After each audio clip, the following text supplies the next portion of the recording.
किसी ने बिल्कुल सही कहा है, जब आप किसी इंसान अगर एक साधारण मनुष्य चाहे तो वो सफलता बहुत ही कम वक्त में हासिल कर सकता है। इस दुनिया का वो कौन सा सुख है जिसे भोगने के बाद और कुछ भोगना बाकी नहीं रह जाता। एक युवा लड़का, इस बात को और गहराई से जानेंगे आज के इस वीडियो में। पर इससे पहले कि आप कहानी में खो जाएं, इस चैनल को सब्सक्राइब और वीडियो को लाइक, शेयर और रीच के लिए कमेंट जरूर करें। को सबसे ज्यादा तो याद चलिए करता था। कहानी शुरू करते हैं। धीरे उसने खुद को ही प्राचीन खो दिया। समय की बात है। फिर एक दिन एक नगर में एक युवक रहा करता के था। पास गया। वह युवक उसने अपनी पूछा, जिंदगी से बेहद गुरुदेव, परेशान हो चुका था। लोग मेरी कदर वह नहीं युवक करते। एक राजा के कोई मुझे महल में समझता साफ नहीं। सफाई का काम मुझे किया खुद करता पर था, भरोसा ही नहीं लेकिन होता। बहुत मेहनत मैं करने क्या के करूं? बाद भी भिक्षु उसे जो मुस्कुराए। मेहनताना मिलती उन्होंने थी उसकी वह ओर एक बहुत खाली कम थी। कटोरा बढ़ाया और उन बोले, पैसों से न तो वह जब अपने यह परिवार कटोरा का खाली गुजारा है, कर पा रहा था तब कोई इसे और भर न ही सकता उसके है। परिवार का कोई लेकिन खर्चा जब यह पहले उन से पैसों से दूसरों चल की पा बातों रहा से था। भरा हो, इसकी तब वजह सच्चा से ज्ञान उसकी उसमें पत्नी नहीं भी उतर उसे सकता। ताने मारती थी, खुद पर उसे विश्वास तरह तरह रखना की क्या बातें होता है? सुनाती थी। जब उसके दुनिया घर आपको वाले देखना भी उसे बंद कर भला दे, बुरा कहते थे। तब भी आप वह खुद उन को पैसों देखना से न छोड़ें। न तो अपने जीवन को जब कोई सुखमय आपका बना नाम पा न ले, रहा था तब भी और आप न अपने ही मन अपने की आवाज परिवार सुनें। की किसी भी खुद जरूरत पर को विश्वास पूरा का कर मतलब पा है, रहा था। आप जानते उसके हैं घर कि आप वाले कौन हमेशा हैं। उससे कहते चाहे थे कोई और माने कि या तुमसे न माने। अच्छा तो पड़ोसी का अकेले बेटा रहना है कठिन जो जरूर बहुत है, कामयाब लेकिन है जरूरी भी है। और अच्छे पैसे भी जिसने कमाने अकेले में रहना सक्षम सीख है। लिया, हमारे वह अपने रिश्तेदारों भीतर के उतरना बच्चे सीख भी गया। कामयाब हैं, जब लेकिन कोई नहीं तू होता एकदम साथ, नकारा है। तभी तो हम खुद तुझे से तो बातें कोई करना भी सीखते फर्क ही हैं। नहीं होता। तू भीड़ तो में एकदम रहना आसान नालायक है।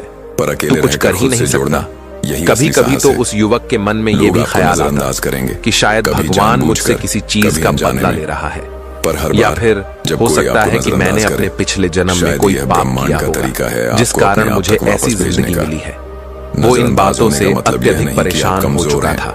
शायद एक दिन आप राजा अब के भीतर महल से में एक मजबूत गुरु बनने आए। की प्रक्रिया में हैं। गुरुवर वहां जब प्रवचन आप देने आए दूसरों से थे। मान्यता की जरूरत प्रवचन में छोड़ वे देते गुरु हैं, कहते हैं तब आप खुद कि से हम सच्चा मनुष्यों रिश्ता को बनाते अपने हैं। कर्मों पर और ध्यान एक दिन देना वही चाहिए। लोग जो जो व्यक्ति आपकी अच्छे मौजूदगी काम को करता है नजरअंदाज करते उसे थे, अपने जीवन में आपकी सुख चुप्पी से और डरने शांति लगते हैं। प्राप्त होती है। अब हमें राघव आलसी रोज वही नहीं सवाल नहीं बल्कि पूछता मेहनती था। बनना चाहिए। अब वह जानता अपने था, कार्यों को मैं लगन कर सकता और हूं, मेहनत के साथ क्योंकि मुझे करना किसी की चाहिए। मंजूरी नहीं है। इससे हमारे जीवन और में वहीं सुख से उसके जीवन की असली शुरुआत हुई।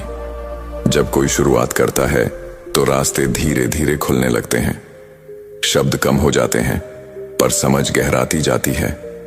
और फिर जो कहानी थी वह एक यात्रा बन गई। भिक्षु से मिलकर लौटने के बाद राघव हर दिन थोड़ा चुप रहने लगा। न वह शिकायत करता, न किसी से उम्मीद रखता। अब वह दूसरों की आंखों में नहीं देखता था, वह अपने भीतर उतरना सीख रहा था। शुरुआत आसान नहीं थी। कई बार उसने खुद से पूछा, क्या सच में अकेले चल पाना संभव है? क्योंकि अब न कोई उसे बुलाता था, न कोई उसे रोकता था। जिस दोस्ती को वह सब कुछ मानता था, वह अब उसे पहचानती तक नहीं थी। एक दिन वह मंदिर की सीढ़ियों पर बैठा था। भिक्षु ने पास आकर पूछा, आज मन कैसा है? राघव ने जवाब दिया, शांत तो है पर खाली भी है। भिक्षु मुस्कुराए और बोले, शांत और खाली होने में अंतर है। शांत मन खोज में होता है, खाली मन शोर ढूंढता है। तुम खुद को किस ओर ले जा रहे हो? अकेलापन और एकांत, ये दो अलग बातें हैं। अकेलापन वह है जो आपको अंदर से तोड़ता है, जहां आप किसी के बिना अधूरे महसूस करते हैं। एकांत वह है जहां आप खुद में पूरे हो जाते हैं, जहां कोई जरूरत नहीं होती सिवाय स्वयं की उपस्थिति के। राघव अब समझने लगा था कि अकेले होने का मतलब दुखी होना नहीं है, बल्कि यह एक अवसर है खुद से जुड़ने का। उसने खुद से जुड़ने के लिए कुछ करना शुरू किया। हर सुबह सूरज निकलने से पहले वह उठता, मंदिर की सीढ़ियों पर बैठकर सांसें गिनता। वह अपने डर, अपनी गलतियां, अपने गम सबको लिखना शुरू कर देता। धीरे धीरे वह समझने लगा, मुझे सबसे पहले अपने ही साथ बैठना आना चाहिए, क्योंकि अगर मैं खुद का साथी नहीं बना तो दुनिया का कोई साथ टिक नहीं सकता। वह अब दूसरों की चुप्पी से नहीं डरता था। पहले अगर कोई मैसेज का जवाब नहीं देता था तो वह बेचैन हो जाता था। अब वह बस मुस्कुराकर फोन नीचे रख देता, क्योंकि अब उसे पता था जो रहना चाहता है वह रहेगा, और जो नहीं वह कोई न कोई वजह ढूंढ ही लेगा। राघव ने अब अपने आसपास का नजरिया बदल दिया। जहां पहले वह सोचता था, लोग मुझे नजरअंदाज क्यों करते हैं, अब वह सोचता था, मैं बार बार वहां क्यों जा रहा हूं जहां मेरी कद्र नहीं। वह अब पीछा करना बंद कर चुका था। अब वह बस अपने भीतर ठिकाना ढूंढ रहा था। एक दिन किसी ने उसे पुराने दोस्त की बात बताई कि वह अब पूछ रहा है, राघव अब कैसा है? अब तो वह हमसे बात ही नहीं करता। राघव मुस्कुराया। उसने कोई शिकायत नहीं की, न कोई जवाब दिया। उसके पास अब कोई गुस्सा नहीं था, बस एक शांति थी, क्योंकि उसे अब समझ आ चुका था कि जब कोई आपका साथ छोड़ता है तो शायद ऊपर वाला आपको खुद से मिलाना चाहता है। जब लोग आपकी चुप्पी को घमंड समझते हैं तो दरअसल वे आपकी हीलिंग को नहीं समझते। जब आप अकेले चलना सीख जाते हैं तो आप भीड़ में खोना छोड़ देते हैं। अब राघव पहले जैसा नहीं रहा। अब वह दूसरों के वैलिडेशन से नहीं चलता। अब वह सिर्फ खुद को समझने में व्यस्त है। अब वह हर उस आवाज को नजरअंदाज करता है जो उसकी आंतरिक शांति को तोड़ने आए। एक दिन भिक्षु ने उससे कहा, तुम अब बदल चुके हो। अब तुम्हारी आंखों में जवाब नहीं, शांति है। अब तुम्हारी बातों में शिकायत नहीं, सहजता है। अब तुम खुद को पकड़ पाते हो और यही असली ताकत है। राघव ने धीरे से सिर झुकाया और कहा, गुरुदेव, अब मुझे अकेले रहना डरावना नहीं लगता, क्योंकि अब मुझे पता है मैं अपने साथ हूं। और जब इंसान खुद के साथ होना सीख जाए तो वह कहीं भी अकेला नहीं होता। अब राघव पहले जैसा नहीं था। वह शांत था, स्थिर था, पर उसकी आंखों में एक नई चमक थी। अब वह हर जगह मौजूद नहीं रहता था। अब वह हर सवाल का जवाब नहीं देता था। वह अब हर रिश्ते को बराबर नहीं देता, बल्कि वह अब खुद से पूछता था, क्या यह रिश्ता मेरे मन की शांति को बिगाड़ता है? एक दिन वही पुराना दोस्त जिसने कभी उसे बिना वजह नजरअंदाज किया था, उससे मिलने आया। उसने कहा, तू अब बात क्यों नहीं करता? पहले तो हर बात में साथ देता था। राघव चुपचाप मुस्कुराया। उसने जवाब नहीं दिया, बस उसकी ओर देखकर नम्रता से बोला, अब मैं वहां नहीं जाता जहां मेरी कीमत बार बार साबित करनी पड़े। नजरअंदाज करना आसान नहीं होता। हर इंसान चाहता है कि लोग उसे पसंद करें, उसकी कद्र करें, उससे जुड़े रहें। पर जब कोई आपकी भावनाओं से खेलता है, आपकी उपेक्षा करता है, तो उसे नजरअंदाज करना अहंकार नहीं, बल्कि आत्मसम्मान की रक्षा है। एक दिन राघव ने भिक्षु से पूछा, क्या किसी को नजरअंदाज करना ठीक है? भिक्षु मुस्कुराए और बोले, अगर कोई तुम्हारे मन में शोर पैदा कर रहा है तो उसकी दूरी शांति बन जाती है। तुम्हारा मौन तब जवाब होता है जब सामने वाला तुम्हारी मौलिकता को नहीं समझता। कुछ लोग तुम्हारी जिंदगी में केवल इसलिए आते हैं ताकि वे तुम्हें यह सिखा सकें कि कहां ना कहना है, कहां खुद को बचाना है, कहां चुप रहना है। उनकी भूमिका सिर्फ इतनी होती है कि वे तुम्हें खुद की अहमियत समझा सकें, कभी चोट देकर, कभी अनदेखा करके। अब राघव यह बात अच्छे से समझ चुका था। उसने अब किसी के कॉल का इंतजार करना बंद कर दिया था। अब वह किसी के इशारे पर खुश या दुखी नहीं होता था, क्योंकि अब वह जानता था, मेरी शांति मेरी जिम्मेदारी है। नजरअंदाज करना कोई प्रतिक्रिया नहीं होती, यह एक सचेत निर्णय होता है।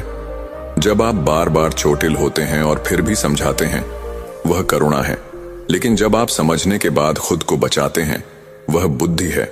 और मानसिक रूप से मजबूत व्यक्ति भावनाओं से नहीं, समझदारी से संबंध निभाता है। अब लोग कहते थे, राघव पहले जैसा नहीं रहा, पर उन्हें यह नहीं पता था कि अब वह पहले से कहीं ज्यादा गहरा हो चुका है। अब वह हर बात पर सफाई नहीं देता। अब वह हर नाराजगी को मनाने नहीं दौड़ता। अब वह हर सवाल का जवाब मौन से देता है। जिसे जाना होता है वह जाता है, और जिसे रहना होता है वह समझता है। एक दिन मंदिर में एक नया लड़का आया। वह परेशान था, टूटा हुआ था। वह उसी जगह बैठा जहां कभी राघव बैठा करता था। राघव ने धीरे से कहा, तुम जितना अपने भीतर उतरोगे उतना बाहर का शोर छोटा लगेगा, और एक दिन तुम्हें किसी को नजरअंदाज नहीं करना पड़ेगा। लोग खुद ही तुम्हारी शांति को छूकर बदलने लगेंगे, क्योंकि नजरअंदाज करना सिर्फ दूरी नहीं है, यह एक संकेत है कि अब तुम अपने भीतर जाग गए हो। तुम अब वैलिडेशन नहीं मांगते, तुम अब सवाल नहीं करते, मैं क्यों नहीं, बल्कि अब तुम उसकी पहचान करके कहते हो, शायद यह मेरे लिए नहीं था। अब राघव हर दिन कम बोलता, पर हर दिन और गहराई से महसूस करता। उसकी चुप्पी अब कमजोरी नहीं, उसकी चुनौती का जवाब थी। अब उसने दूसरों की अनदेखी को खुद पर असर नहीं डालने दिया, और वहीं से असली आजादी शुरू होती है। जब वह चलता था तो उसकी चाल में शोर नहीं, शांति गूंजती थी, और यह शांति अब उसे अगले रास्ते पर ले जा रही थी। राघव अब शांत हो चुका था, वह बोलता कम, सुनता ज्यादा और सोचता बिल्कुल गहराई से। जो कभी खुद को दूसरों की नजरों में मापता था, अब वह खुद को अंदर से जानने लगा था। एक दिन किसी ने उससे कहा, तुम बहुत बदल गए हो। पहले तुम हर किसी को समय देते थे, अब सिर्फ अपने आप से जुड़े रहते हो। राघव मुस्कुराया, फिर धीरे से बोला, पहले मैं खुद से दूर था, अब मैं खुद के करीब आ गया हूं, शायद इसलिए सबको दूर लगता हूं। आत्मसम्मान की शुरुआत वहीं होती है जहां आप खुद से माफी मांगना बंद करते हैं अपना सच जीने के लिए, जहां आपको हर बार दूसरों को खुश करने की जरूरत नहीं रहती, जहां आप खुद से पूछते हैं, क्या यह चीज मेरे मन की शांति को बिगाड़ती है? और अगर जवाब हां हो तो आप चुपचाप वहां से हट जाते हैं। एक दिन वह मंदिर की चौखट पर बैठा था। भिक्षु पास आए और बोले, तुम अब शांत हो, पर क्या तुम्हारा आत्मसम्मान जागा है? राघव चौंका। उसने पूछा, गुरुदेव, क्या आत्मसम्मान और आत्मविश्वास अलग हैं? भिक्षु ने उत्तर दिया, हां, आत्मविश्वास कहता है मैं कर सकता हूं, पर आत्मसम्मान कहता है मुझे खुद को खोकर कुछ नहीं करना है। आत्मसम्मान वह बीज है जो अगर भीतर सही बोया जाए तो बाहर की किसी नजर की जरूरत नहीं पड़ती। अब राघव हर बार इस सवाल पर रुक जाता था कि क्या उसे किसी को खुश करने के लिए खुद को बदलना चाहिए, और हर बार उसका मन कहता था, जो मुझे नहीं समझता उसे खुश करना मेरी जिम्मेदारी नहीं है। धीरे धीरे वह पहचानने लगा था कि किसे अपने पास रखना है और किसे शांति के लिए दूर करना है। अब वह हर बात पर न रुकता था, न उलझता था। कोई मार्क्सिस्ट बात करे तो ठीक, न करे तो और भी अच्छा, क्योंकि अब उसका सुख किसी और के व्यवहार पर नहीं टिका था। एक दिन वह पुराने रास्ते से गुजरा जहां उसकी सबसे ज्यादा उपेक्षा हुई थी। वहीं से रिश्ते टूटे थे, वहीं से सवाल उठे थे, पर आज वह रुका नहीं। उसने उन चेहरों को देखा जो अब भी वहीं थे, उलझे हुए, व्यस्त, खोए हुए। वह अब मुस्कुरा रहा था, बिना कोई शब्द कहे। आत्मसम्मान कोई आवाज नहीं होती, यह एक मौन होता है जो तब भी बोलता है जब आप चुप रहते हैं। जब लोग आपकी शांति से परेशान हो जाएं तो समझ लीजिए आप अंदर से मजबूत हो चुके हैं। अब राघव हर सुबह एक वाक्य खुद से कहता, आज मैं खुद को खोकर किसी को खुश नहीं करूंगा। अगर कोई मेरे सच को स्वीकार करता है तो ठीक, नहीं करता तो और भी ठीक। आत्मसम्मान का मतलब यह नहीं कि आप घमंडी हो जाएं, बल्कि इसका मतलब है कि आप खुद से जुड़ जाएं। अब वह अपने समय की कद्र करता था। हर किसी से बात करना जरूरी नहीं समझता था। अब वह मात्रा नहीं, गुणवत्ता से जुड़ना सीख चुका था। लोग अभी कहते थे, पहले जैसा राघव नहीं रहा, और वह चुपचाप मुस्कुरा देता था, क्योंकि उन्हें यह नहीं पता था, मैं अब जैसा बन गया हूं वह पहले कभी था ही नहीं। अब वह खुद से सवाल करता था, क्या मेरी चुप्पी मेरा जवाब है?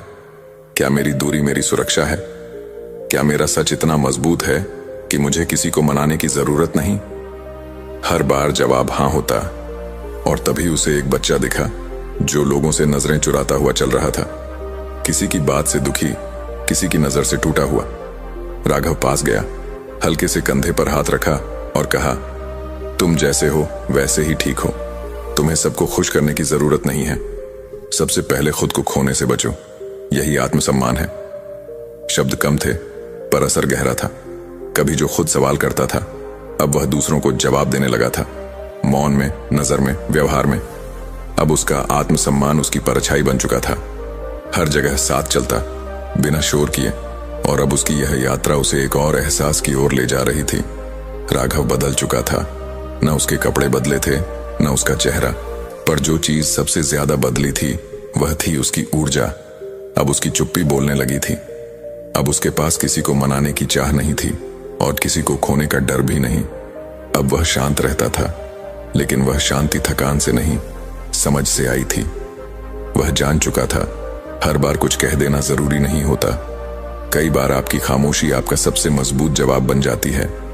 अब वह किसी से यह साबित नहीं करता था कि वह अच्छा है, सच्चा है या काबिल है।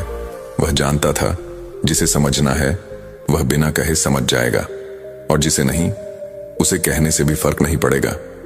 एक शाम वह नदी किनारे बैठा था। सूरज ढल रहा था, हवा हल्की सी चल रही थी और उसकी आंखों में शांति थी। भिक्षु पास आए, कुछ नहीं कहा, बस बगल में बैठ गए।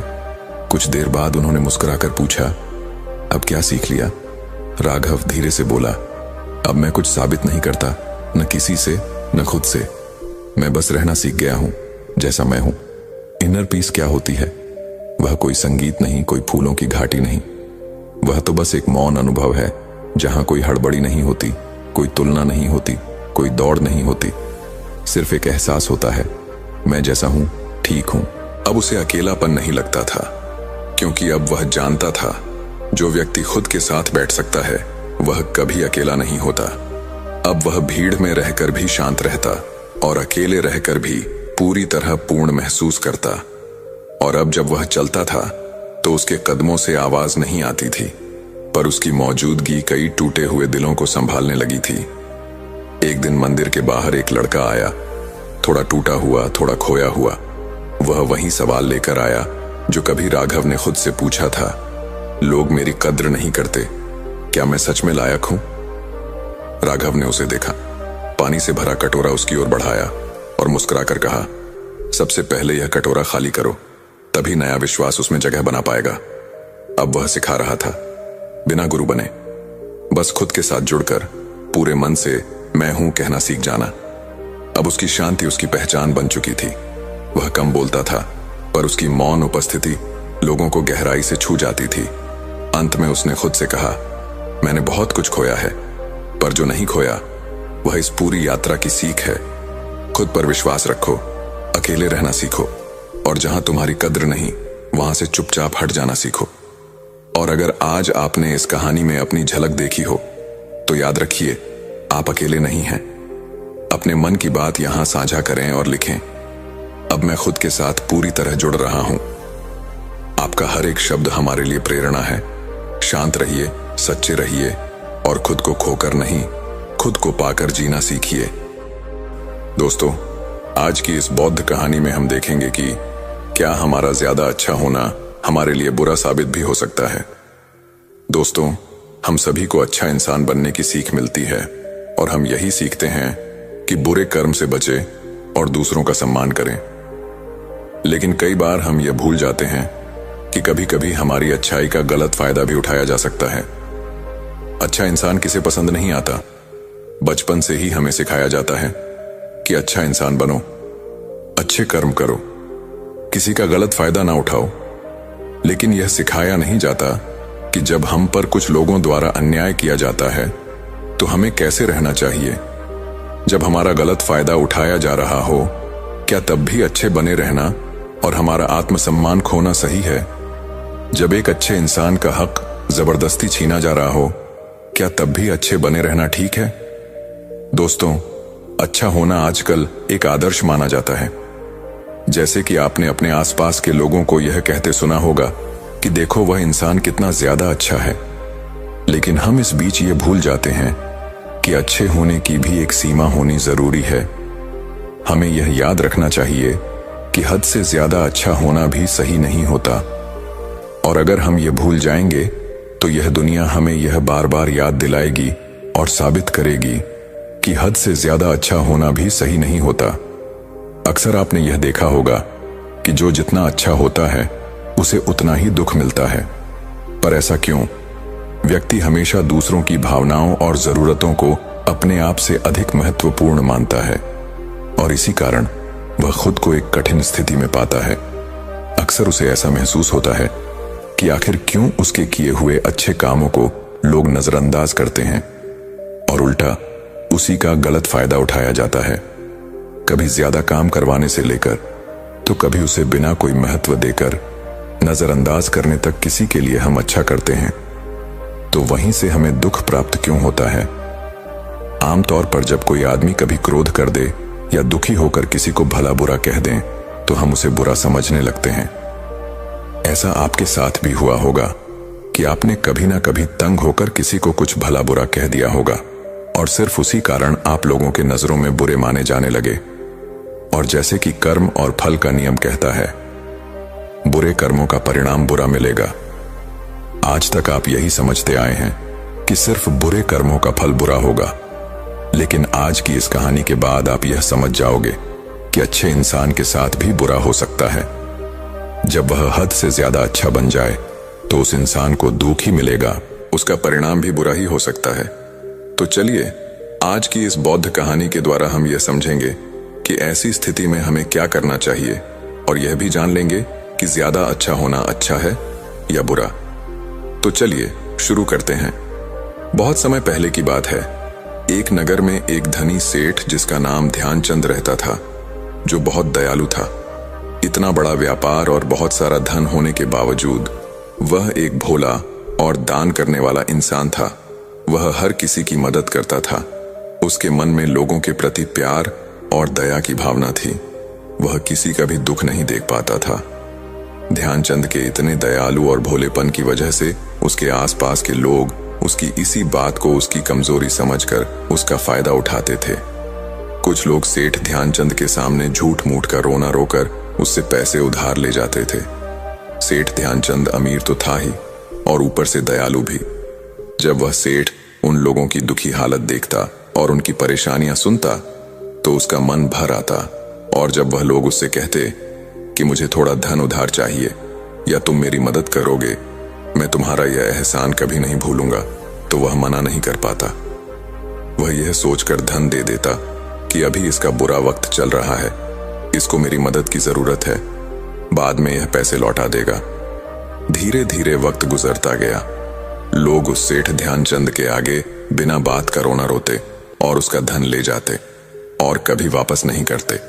सेठ ध्यानचंद भी कभी धन वापस नहीं मांगता था। उसको लगता था कि जब इसका बुरा वक्त गुजर जाएगा तो धन वापस कर देगा। लेकिन कहते हैं ना, स्विंगल कि हर सुबह के बाद रात होती है, हर सुख के बाद दुख आता है और दुख के बाद सुख आता है। ठीक उसी तरह उस सेठ ध्यानचंद के साथ भी हुआ। कुछ सालों बाद उसके पास धन कम होने की वजह से उसके व्यापार में माल भरने के पैसे कम होने लगे, और इसके वजह से उसके दुकान पर अब ग्राहक भी कम होने लगे, क्योंकि जो सामान उन ग्राहकों को चाहिए था वह सामान उस सेठ के पास खत्म होने लगा था, और उस सामान को लाने के लिए अब उसके पास इतना धन भी नहीं था। धीरे धीरे सेठ ध्यानचंद का धन समाप्त हो गया। एक समय था जब वह सेठ अपने नगर के अमीर लोगों में आता था, पर आज उसके पास पैसे नहीं थे। ऊपर से ढेर सारा कर्ज उसे बाजार से लेना पड़ा।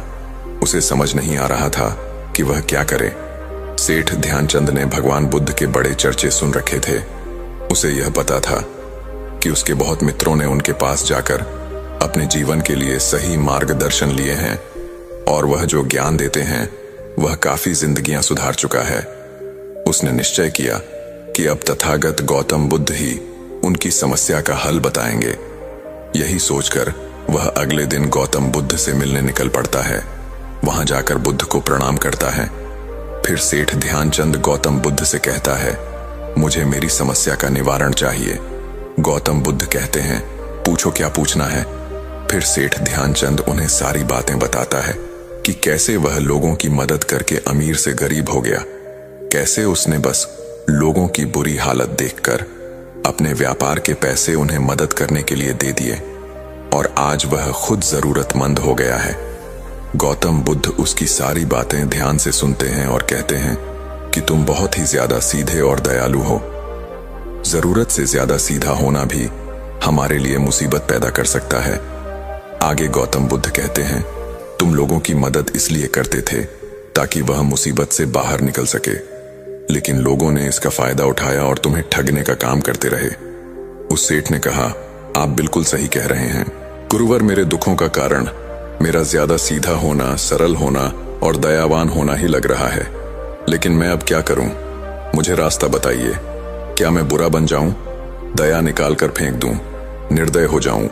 क्या अच्छाई करने की कोई कीमत नहीं इस दुनिया में? क्या मदद करने से या किसी का भला करने से बस यही परिणाम मिलता है? बुद्ध कहते हैं, नहीं, तुम्हें यह सब नहीं करना है। कई बार तुमने देखा होगा कि जो व्यक्ति ज्यादा अच्छा होता है उसे उतना ही ज्यादा दुख मिलता है।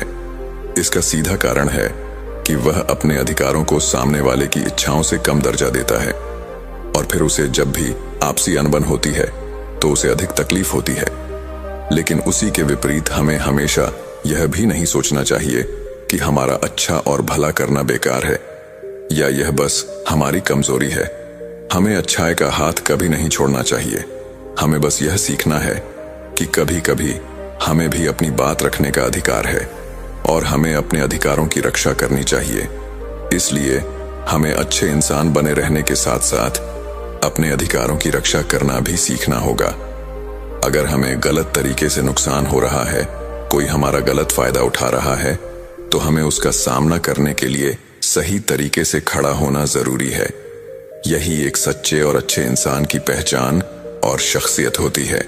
सेठ ध्यानचंद कहता है, बुद्ध मुझे थोड़ा थोड़ा समझ आ रहा है, लेकिन अभी भी मैं पूरी तरह नहीं समझा।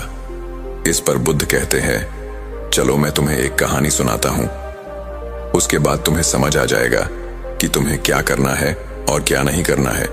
बहुत समय पहले की बात है। एक जंगल में एक भेड़ रहती थी। उस भेड़ ने एक मेमने को जन्म दिया। वह मेमना बहुत ही सुंदर था। उसके शरीर पर बहुत ही चमकदार घने बाल थे। वह बहुत ही सुंदर लगता था। भेड़ भी अपने मेमने से बहुत प्रेम करती थी और उसका बहुत अच्छे से देखभाल भी करती थी। भेड़ अपने बेटे को अच्छी अच्छी बातें सिखाती, उसे अच्छे संस्कार देती। उस भेड़ की इच्छा थी कि उसका बेटा बड़ा होकर खूब नाम रोशन करे, लेकिन भेड़ के ज्यादा लाड़ प्यार के कारण मेमना बिगड़ता जा रहा था। उसकी माँ उसे अच्छी शिक्षा देती थी, उसे अच्छे से रखती थी, दिन रात उसका पूरा ख्याल रखती थी, लेकिन मेमना दिन प्रतिदिन शैतान और जिद्दी होता चला गया। वह अपनी माँ की किसी भी बात को ध्यान से नहीं सुनता और ना ही किसी बात पर ध्यान देता। उसे हर पल ऐसा ही लगता कि मेरी माँ मेरा इतना ख्याल रखती है, और इसी कारण वह खुद की जिम्मेदारी नहीं लेता था। यह सोचकर कि उसकी माँ उसे किसी भी संकट से निकाल लेगी, वह धीरे धीरे गैर जिम्मेदार होता जा रहा था। और अब उस भेड़ का लाड़ और प्यार उसी के मेमने के अच्छे और जिम्मेदार बनने में रुकावट बन गई थी। फिर एक दिन वह मेमना घूमता घूमता पास के जंगल में जा पहुंचा। वह मेमना पहली बार जंगल में गया था। उसे पहली बार जंगल में जाने का मौका मिला था। वह जंगल की सुंदरता को देखकर अचंभित रह गया। उसने कभी इतनी सुंदर चीजें नहीं देखी थीं। इतने सुंदर पौधे, रंग बिरंगे फूलों को देखकर उसे बहुत ही प्रशंसा हुई। उसे यह सब देखकर बहुत अच्छा लगा। फिर उसने पेड़ों की कुछ पत्तियां खाईं। जैसे ही उसने पेट भरने के लिए पेड़ों की पत्तियां खाईं, उसको वह पत्तियां बहुत ही स्वादिष्ट लगीं। अब तो वह मेमना रोज जंगल में जाने लगा और वहां जाकर पेड़ पौधों को नुकसान पहुंचा रहा था। उसने उनकी पत्तियां तोड़ी, उनके फूलों को नोचा, फूलों को खाया और कुछ को तोड़कर जमीन पर डाल दिया। उसमें मेमने को इस बात की बिल्कुल भी परवाह नहीं थी कि वह क्या कर रहा है। उसको इस बात का पता ही नहीं था कि जंगल में कोई खतरा भी है। वह तो मस्त मौला होकर जंगल में उछल कूद कर रहा था और पौधों को खूब नुकसान पहुंचा रहा था। लेकिन जब उस मेमने की मां को, यानी उस भेड़ को इस बारे में पता चला कि मेमना हर रोज जंगल जाता है, तो वह घबरा गई और मेमने को अपने पास बुलाकर समझाने लगी कि तुम जंगल में मत जाओ, वहां पर बहुत सारे जानवर हैं, तुम्हारे ऊपर हमला कर देंगे, तुम्हें खा जाएंगे। लेकिन मां की बात का उस पर कोई असर नहीं हुआ, बल्कि वह मेमना अपनी मां से कहने लगा कि मां, जो भी मेरे सामने आएगा वह मुझसे जमकर मार खाएगा, फिर वह बहुत पछताएगा। इसके बाद मेमना फिर से जंगल की तरफ भाग गया। उसे अपनी माता की कही बातें झूठी लगने लगी। हर रोज की तरह उस दिन भी वह उछल कूद करने लगा और पेड़ पौधों की पत्तियां तोड़ने लगा। कभी फूलों को तोड़ता, कभी पेड़ों को खूब नुकसान पहुंचाता। लेकिन उस दिन उस जंगल में एक शेर पहुंचा। वह शेर बहुत ही ताकतवर था, लेकिन ताकतवर होने के साथ वह दयालु भी था। उस शेर का मानना था कि कमजोर प्राणियों को नुकसान पहुंचाना ठीक नहीं है। शक्तिशाली होने का मतलब यह नहीं है कि मैं किसी कमजोर प्राणी पर शक्ति का प्रयोग करूं। वह शेर उस जंगल में घूमने लगा। घूमते घूमते वो वहां पर पहुंचा जहां पर वह ना समझ मेमना शैतानी कर रहा था। शेर उस मेमने को देखकर आश्चर्य में पड़ गया। शेर ने सोचा कि इस मेमने को किसी खूंखार जानवर का डर क्यों नहीं है। यह कैसे पेड़ पौधों की पत्तियां बिना काम के ही नोच रहा है। यह इनको खत्म कर रहा है और उन पत्तियों को खाना कम बल्कि बिगाड़ ज्यादा रहा है। उसके बाद वह शेर कुछ देर तक चुपचाप खड़ा होकर उसको देखता रहा और शेर सोचने लगा कि मेमना कुछ ही देर में मुझे देखकर यहां से भाग जाएगा और उसके डर के भाग जाने से मुझे बल का प्रयोग नहीं करना पड़ेगा।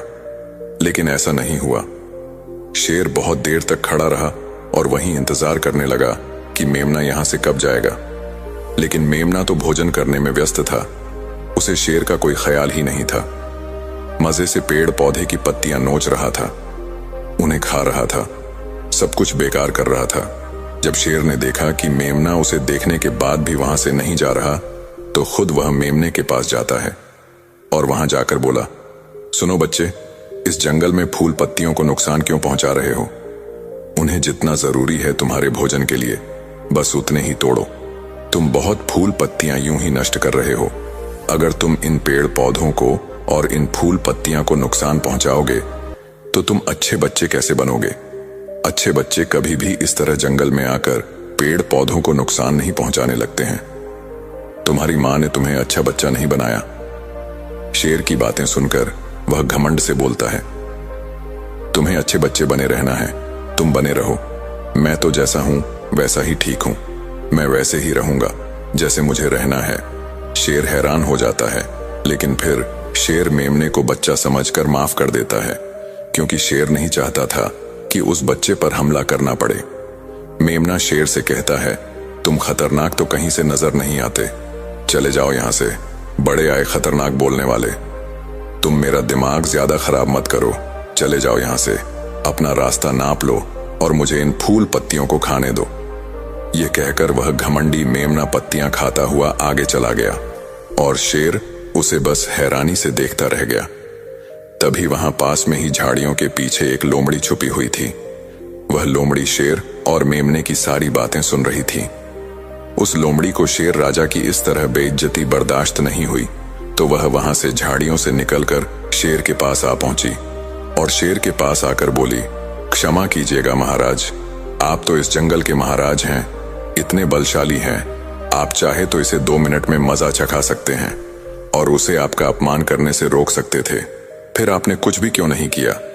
इस पर शेर ने कहा, मैंने उस बच्चे का भला सोचा, मुझे ऐसे ही किसी बच्चे को अपनी ताकत का शिकार नहीं बनाना था। यह सब सुनकर लोमड़ी बोली, महाराज, लेकिन आपके इतने सीधेपन और दयावान होने के कारण ही उस मेमने की हिम्मत बढ़ गई है। वह आपके सीधेपन का गलत फायदा उठा रहा है और जंगल में इधर उधर घूम रहा है और पेड़ पौधों को नुकसान पहुंचा रहा है। मुझे पता है कि कमजोर प्राणी पर हमला नहीं करना चाहिए, यह बहुत बुरी बात है और यह भी दया करना एक अच्छा गुण है, लेकिन शासन में कभी कभी भय दिखाना भी जरूरी है। आपकी यह बात सही है कि प्रजा के साथ दयालुता का व्यवहार करना चाहिए, लेकिन इसके साथ साथ यह भी जरूरी है कि उनके मन में राजा के प्रति डर भी हो, ताकि वह इस तरह के अपराध ना करें, कोई मर्यादा न तोड़े। लोमड़ी की बात सुनकर जंगल का राजा शेर लोमड़ी से कहता है, क्या ऐसा हो सकता है कि मेमने को भय दिखाकर हम उसे काबू में कर सके, जिससे कि उसमें सुधार आए और उस मेमने को किसी तरह का नुकसान भी ना पहुंचे, जिससे कि वह जंगल के पेड़ पौधों को कोई नुकसान ना पहुंचाए? फिर शेर कहता है, लोमड़ी, क्या तुम ऐसा कर सकती हो? शेर की बात सुनकर लोमड़ी कहती है, जी हाँ महाराज, बिल्कुल मैं ऐसा कर सकती हूँ कि वह डर भी जाए, सुधर भी जाए और उसे कोई नुकसान भी ना हो। मैं उसे इतना डरा दूंगी कि वह जंगल में कभी दोबारा घुसने की हिम्मत नहीं करेगा। मैं उसे इस तरह डराऊंगी कि उसके मन में भय बैठ जाएगा, फिर वह जंगल के पेड़ पौधों को भी नुकसान नहीं पहुंचाएगा और साथ ही साथ मैं उसको कोई भी नुकसान नहीं पहुंचने दूंगी। फिर लोमड़ी कहती है कि उसकी मां तो उसे कभी सुधार नहीं पाई, लेकिन मैं उसे जरूर सुधार दूंगी। लोमड़ी की बातें सुनकर शेर ने बोला, अच्छा ठीक है, तुम कोशिश करके देखो, अगर तुम्हें इसमें सफलता मिल जाती है तो मैं तुम्हें जंगल के सभी जानवरों के सामने इनाम दूंगा। शेर की बातें सुनकर लोमड़ी बहुत खुश हुई। वह तुरंत मेमने के पास गई और उस पर गर्ज पड़ी। इससे पहले कि वह मेमना वहां से भाग पाता, उसे पहले ही लोमड़ी ने मेमने को जमीन पर पटक दिया और उसे अपने मजबूत पंजों से दबोच लिया। मेमने को दबोचने के बाद लोमड़ी मेमने से बोली कि बोल, तुझे मार दिया जाए या छोड़ दिया जाए। तुमने इस जंगल के पेड़ पौधे और यहाँ के फूल और कमजोर प्राणियों के साथ भी तो यही किया है। मेरे ख्याल में मार ही देना चाहिए। लोमड़ी की बातें सुनकर मेमना डर के मारे थर थर कांपने लगा। फिर वह लोमड़ी से बोलने लगा, मुझे माफ कर दो, मुझे छोड़ दो, मुझे यहां से जाने दो। मैं कभी भी जंगल की तरफ नहीं आऊंगा, ना ही कभी पेड़ पौधों को कोई नुकसान पहुंचाऊंगा, और अब मैं कभी कोई गलती नहीं करूंगा। तब लोमड़ी ने मेमने की पकड़ ढीली की। जैसे ही मेमने की पकड़ ढीली हुई, वह जोर जोर से भागने लगा। वह गिरता उठता भागता हुआ अपनी मां के पास जा पहुंचा। उधर लोमड़ी शेर के पास गई और सर झुकाकर बोली, देखा महाराज, ताकत के साथ दिमाग का प्रयोग करना भी बहुत जरूरी होता है। तभी लोग हमारा सम्मान करते हैं, तभी हमारी अच्छाई का गलत फायदा नहीं उठाया जाएगा। लोमड़ी की बात सुनकर शेर लोमड़ी की योग्यता से प्रभावित हुआ। उसने लोमड़ी को सारे जानवरों के सामने इनाम दिया। उधर वह मेमना घबराए हुए अपनी मां के पास पहुंचा और अपनी मां से आकर लिपट गया और मां से क्षमा मांगने लगा। मां, मुझे क्षमा कर दो, मैंने आपकी बात कभी नहीं मानी। आप मुझे हमेशा सही कहती थीं कि जंगल में बहुत खतरनाक जानवर रहते हैं। आज के बाद मैं कभी भी उस जंगल में नहीं जाऊंगा। फिर बुद्ध उस सेठ ध्यानचंद को कहते हैं, देखा बेटा, इतने अच्छे मत बनो कि लोग तुम्हें खा जाएं, और ना ही इतने कड़वे बनो कि लोग तुम्हारे साथ बोले भी नहीं। जरूरत से ज्यादा अच्छा बनना इंसान को दुख देगा। लोग उसका सम्मान नहीं करेंगे, बल्कि उसे पागल समझेंगे। गौतम बुद्ध सेठ से कहते हैं, अगर शेर भी अच्छा बनने का दिखावा करेगा या फिर अच्छा बनकर रहेगा, तो लोग उससे डरने की बजाय उसे पागल समझेंगे। सेठ ध्यानचंद को समझाते हुए बुद्ध बोले, अगर हम ज्यादा अच्छे बनकर पेश आते हैं तो लोग हमारी अच्छाई का फायदा उठाने लगते हैं। तुम लोगों के लिए भले उनकी मदद करते हो, वही लोग भोले बनकर तुम्हें ठगने की कोशिश करेंगे। तुम्हें लोगों की मदद करना छोड़ना नहीं है, बल्कि समस्या सुनकर उसे धन देने की बजाय उन्हें समाधान देने की कोशिश करो। अगर धन की आवश्यकता पड़े तो थोड़ा बहुत धन दे सकते हो, लेकिन हर समस्या का समाधान धन से करने की वजह निवारण से करो। इससे वही लोग तुम्हारे पास समस्या लेकर आएंगे जिनको हकीकत में दिक्कत है। पैसे ठगने वालों से तुम्हें मुक्ति मिल जाएगी। सेठ ध्यानचंद बुद्ध को प्रणाम करता है और धन्यवाद कहकर वहां से चला जाता है। फिर वह वैसा ही करता है जैसा बुद्ध बताते हैं, और कुछ ही सालों में वह पहले जैसा धनवान बन जाता है। गांव में रहने वाला एक नौजवान लड़का जिसका नाम मानव था, वह अपने मानसिक डर से बहुत परेशान था। उसे हमेशा किसी न किसी बात का डर लगा ही रहता था। कभी वह यह सोचकर डरता कि पता नहीं उसका भविष्य कैसा होगा, वह खुद के और अपने माँ बाप के सपने पूरे कर भी पाएगा या नहीं। उसे हमेशा यही लगता था कि उसके अंदर बहुत सारी कमियां हैं, और इसी सोच की वजह से वह खुद को दूसरों की तुलना में छोटा और कमतर समझता था। यहाँ तक कि उसे लोगों से खुलकर बात करने में भी डर लगता था। जब वह लोगों के साथ उठता बैठता या बातें करता तो उसे लगता कि लोगों का ध्यान सिर्फ उसकी कमियों की तरफ ही है। इसीलिए वह लोगों के सामने सहेज और घबराहट महसूस करता।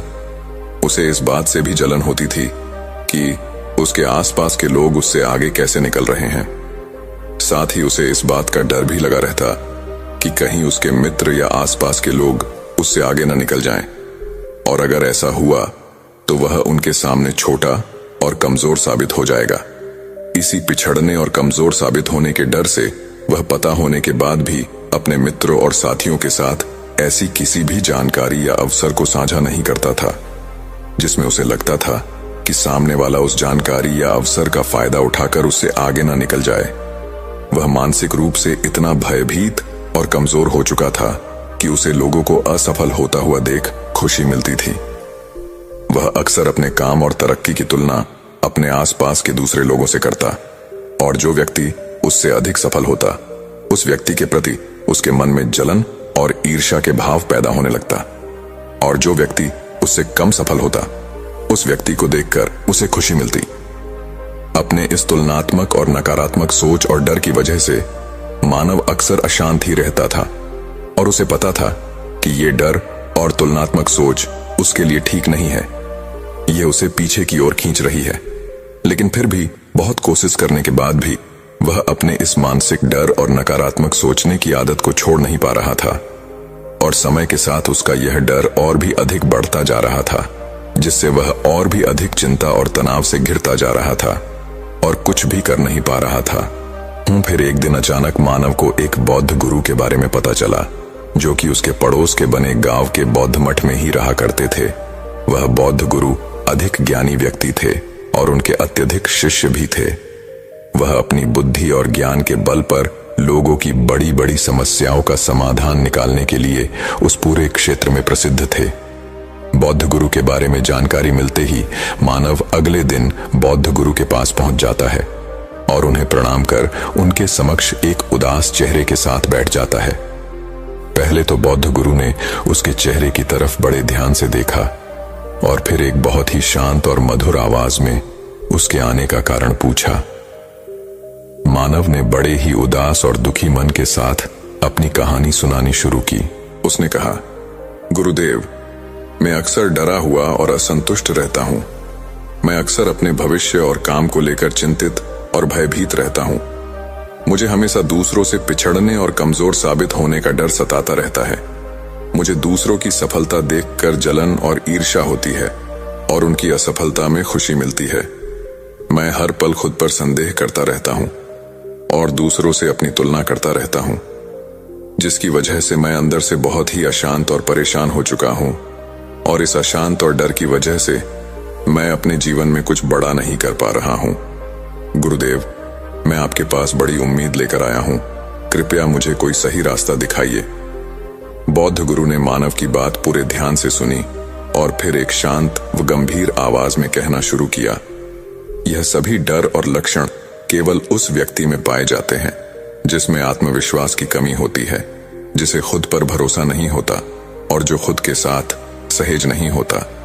क्योंकि जिस व्यक्ति को खुद पर भरोसा होता है और जो खुद से जुड़ा हुआ होता है, वह कभी भी किसी और की सफलता पर दुखी नहीं होता और न ही किसी के असफल होने पर उसे खुशी होती है।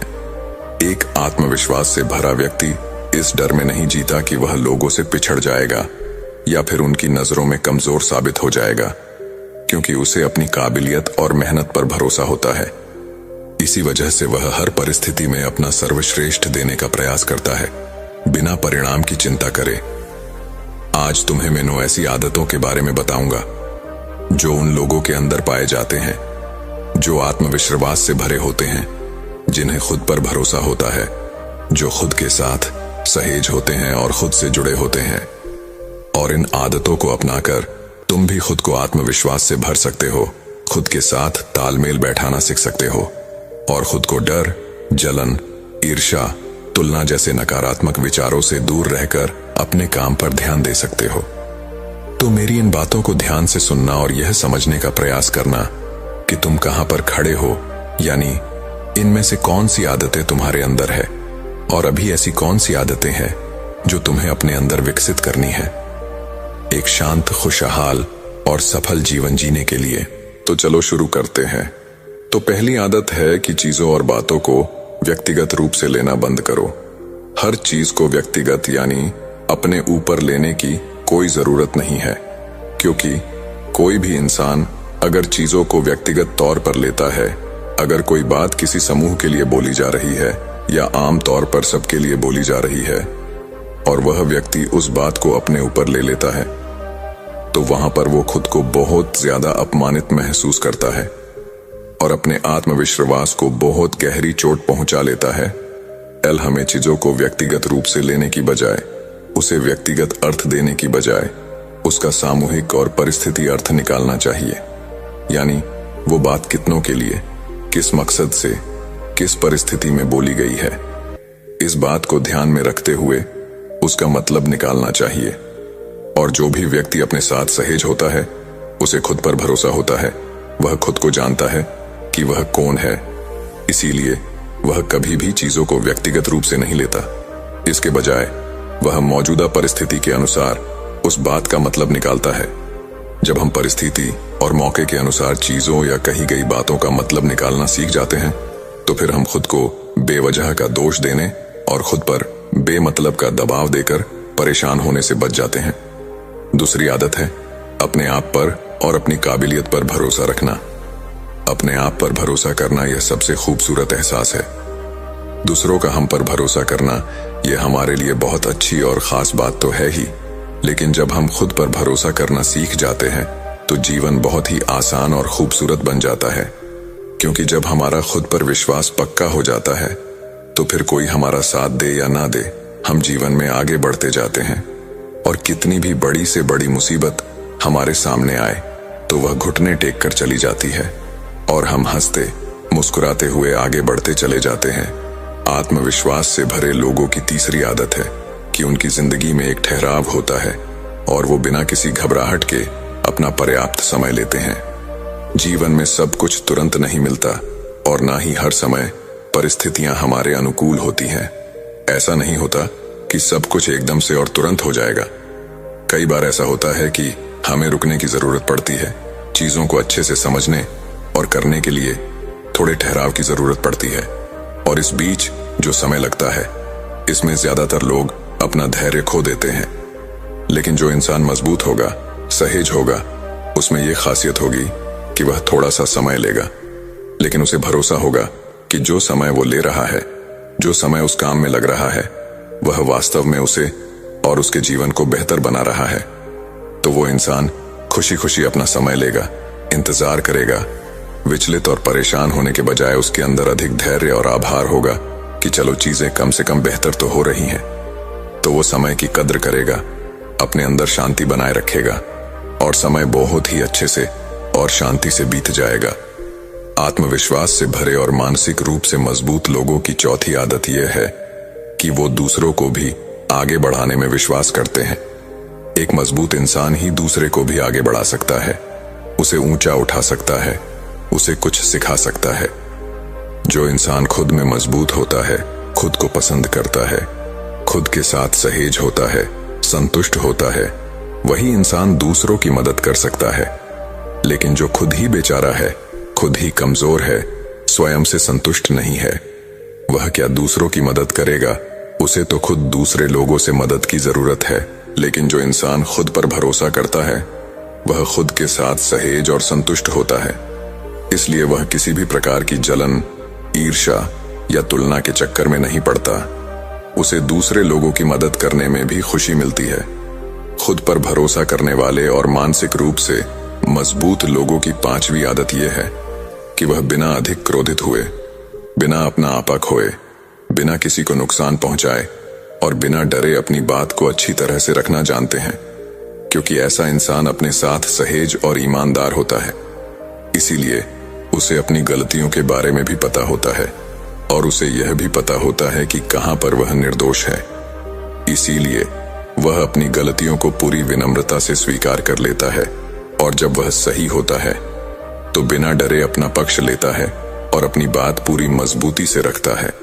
लेकिन अपनी सीमाओं के दायरे में रहते हुए बिना अपनी मर्यादा खोए वह इंसान बहुत अच्छी तरह से अपनी बात को 100 लोगों के सामने, 1000 लोगों के सामने या फिर पूरी दुनिया के सामने अच्छी तरह से रख सकता है।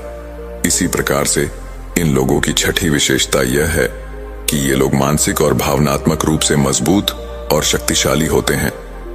सही मायनों में मजबूत यानी अंदर से शक्तिशाली कौन होता है? जिसे ज्ञान होता है, लेकिन उस ज्ञान का कोई घमंड नहीं होता, जिसे सही समय पर सही काम करना आता है, जिसे विनम्र